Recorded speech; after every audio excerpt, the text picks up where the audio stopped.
Hey sports fans, welcome to Blade Show 2023 in Atlanta, Georgia.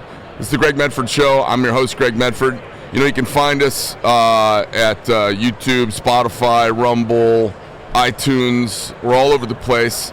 We're talking to guys here at Blade Show this year for a variety of things. We've talked to several stock reduction type makers. We've talked to some guys that forge. We've talked to some people who've got personal pet projects. Our next guest is Josh Navarrete. He's from Southern California and living up in Oregon now.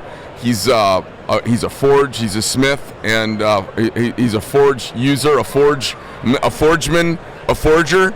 We don't want to say forger, that's kind of funny, right? Yeah, a Bladesmith. Bladesmith. Welcome to the show, Josh. How are you? I appreciate it. I really appreciate it, Greg. Thank you. So tell me a little bit about, obviously you did Forge and Fire. You were on season 6. For anybody who wants to know, episode 19. 19th, the Ramdao. Is that on Netflix or where's that at? Currently there's in Hulu. Yeah, I believe they do have the season 6 in Netflix. So yeah. All right. So you guys, if you've got Netflix or Hulu, find it. If not, just Google Forge and Fire season 6, episode 19. It'll pop up. How did the competition go for you? I was able to win my episode. You won your episode? Yeah. Nice. And then what happens when you win the episode? Are you able to go back in a bigger competition, or is that the end? So, no, once you win your episode, you become the champion of that episode and that season and that episode. And, you know, they actually invited me back when they did a spin-off, which was called Forge and Fire Be the Judges. And they only invited champions. And they invited me back for the second episode of that season. On that one, I was sent home on the second round. Okay. You don't want to be sent home in the first round. Sorry, guys. Those guys who have been sent in the first round, I know how it feels bad, but So yeah. But thank God he's not one of those guys from the first round. Hey, so I wanted to. What did you make in your episode? No, I've never even seen the show because I don't watch much TV and I'm kind of always busy. And when I get home, I kind of play guitar and play piano. Yeah, so right. Talk to me a little bit about don't they kind of pick a genre of weapon and everybody has to make it? Yeah, basically, you do have 3 hours to make something. That's for sure. That's not much time. No. Well, I mean, what is interesting is that think about whatever you do as a job, and I'm gonna grab you, and I'm gonna put you in a similar office, shop, whatever you do, and whatever normally takes you 2 or 3 weeks to make, you only have 3 hours now. Right. Go. Right. So yeah, what is interesting about the show is that the show doesn't really show how good of a knife maker you are. What it shows is how good you are in stress management and time management.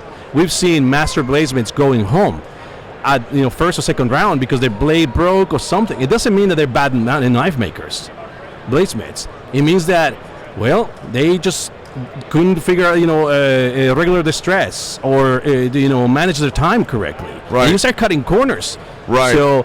And those guys, and you're typically used to having all the time in the world. You're like, hey, I'm working on this thing, and when I'm done, it's done. Exactly. You have guys who've been doing this for 40 years at their shop, their tools, their pace. At their pace. Yeah. And they make magnificent pieces of art. Right. But you only have 3 hours now. Right. There's no way that you're going to be able to reach to that level. And the show doesn't really focus on how it looks. It looks on performance. Is looking for the performance of the blade. So myself, I don't have a very competitive spirit. I'm not the type of guy. Yeah. But when I showed up at the first day, I was the only one that did not use coal. And in my episode, we used a coal forge. I used propane. Everybody used coal. So I knew that. Oh, good Lord! I think I'm going to be sent home in the first round. That's fine. So I was like the wedding crasher. I'm gonna dance. I'm gonna eat shrimp.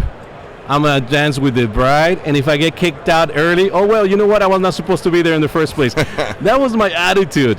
That's why I enjoyed every single one, and I was not nervous at all. When I started jumping into more rounds. Now you start getting nervous.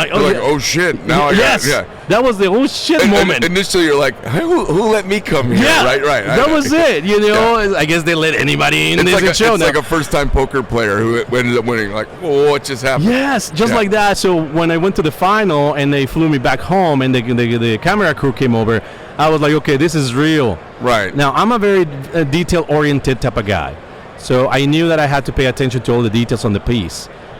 At the end of the show, well, my band, he got disqualified because he missed a parameter.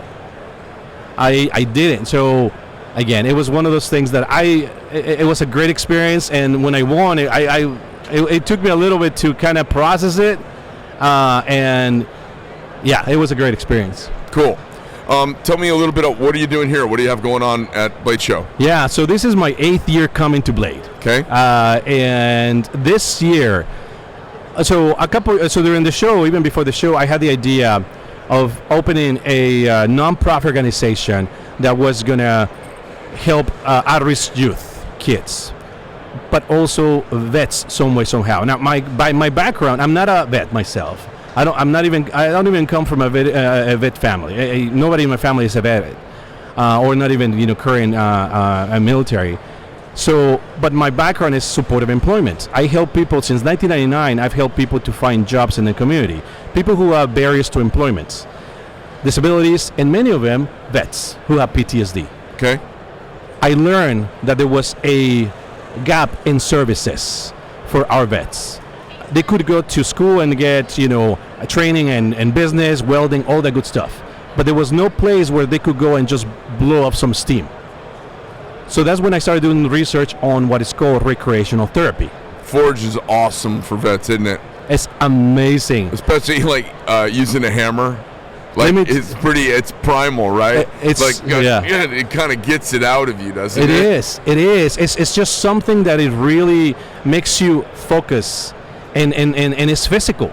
Yeah. At the end of the day, after a day of hard work and everything, you're tired, but mentally you're level. That's what did to me. Blacksmith and knife making. That's what did to me. So once I started learning more about, I'm not a professional or anything. I just read some stuff that it was about recreational therapy. I thought, bingo, this is it. After the show, out of my backyard, I gave my first class to a vet, and I said, this is it. This is what I want to do. This is the way we're going to take it. And it started snowballing from there. The idea started getting more solidified. I did not know where to start. So I was introduced to Steven from Black Horse Forge. And by then, he had already getting his nonprofit going. So I was able to pick his brain. And he was a huge help for me starting this up. And winning Fortune Fire gave me the platform to be able to reach out, and that has always been my goal. So tell me a little bit about how somebody reaches out if they know somebody, or maybe there's some guy who's on YouTube and he's sitting in his underwear and he's got his pistol out and he's got it loaded and he's annoyed, he's not fitting back in the world real well. Yeah. Where can he reach out to you if he wants to? So we have a website, and the website, there's my phone number and everything, and they can call me directly. What's they can email me. It's www.iactoregon.com. I act well, I act bad. IACT Oregon.org. And IACT, it stands for Industrial Artistic and Creative Therapy. Okay. And it's a mouthful. I like it. Yeah, so it's iactoregon.com. Correct. All and right. the thing is that we know that our vets would not sit down with somebody and talk about what's going on. They don't do that. So I was just a guy who knew how to move steel, and it had a place. Yep. And little by little, you start seeing people flourishing. Plus, I took it a step further. I implemented a mentorship program for kids.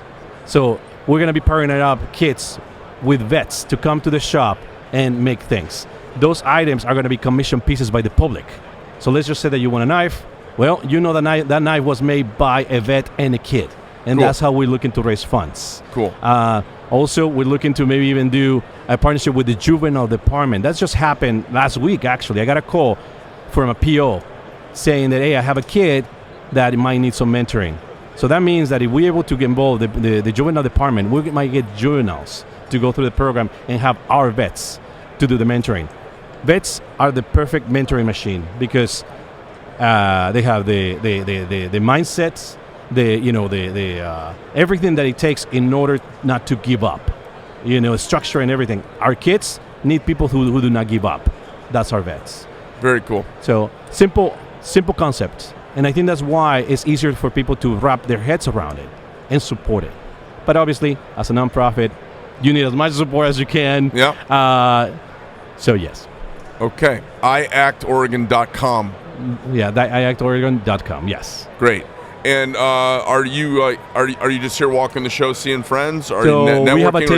You have a table. Yeah, we have a table. I have a table for my NK Forge, business, but I was able to, get funding, pay for another a table for iAct. Okay. So we have blades that were donated by knife makers. That's an amazing thing about the knife making, community, and that's why I love it so much. Is that, when I will go and talk to people about what we're doing, without asking nothing. I will have never expect anything. They will just grab knives like, here, Josh, put it on your table, sell it. And that has been an amazing experience. We're talking about Work Tough. We're talking about Cannonball. We're talking about Carnivora. Those guys just say, here, Josh, have this, put it on your table, sell it. Very cool. It's just amazing. So yeah, if you guys are in the show, our table is 8G. 8G. 8G. All right, fantastic. Anything else you want to let us know that you're involved in or up to? Oh, good Lord. Shout out to my 4-year-old little girl. What's her name? Natalia. Natalia, okay. Good Lord. She's the girl that wears the dresses but with boxing gloves. I'm telling you. She'll be wearing a dress in the forge before long, huh? Oh, yeah. She's going to be carrying a blade in 9th grade. A blade that she made. This little girl is going to know how to break a clavicle, by the age of 12. She's not going to be a victim. She's going to know how to shoot guns by the age of 6. She's going to just do all of this. Good skills. Absolutely. Sounds great. Well, pleasure meeting you. Thanks for coming by and spending a few minutes with us, okay? Thank you, Greg. Yeah, I really thank appreciate you the very opportunity, much. brother. All right, you guys, that's our first show of our Saturday here, 2023 Atlanta Blade Show in Atlanta, Georgia. You can find us again, iTunes, Spotify, Rumble, The Greg Medford Show. I'm your host, Greg Medford. I'm out.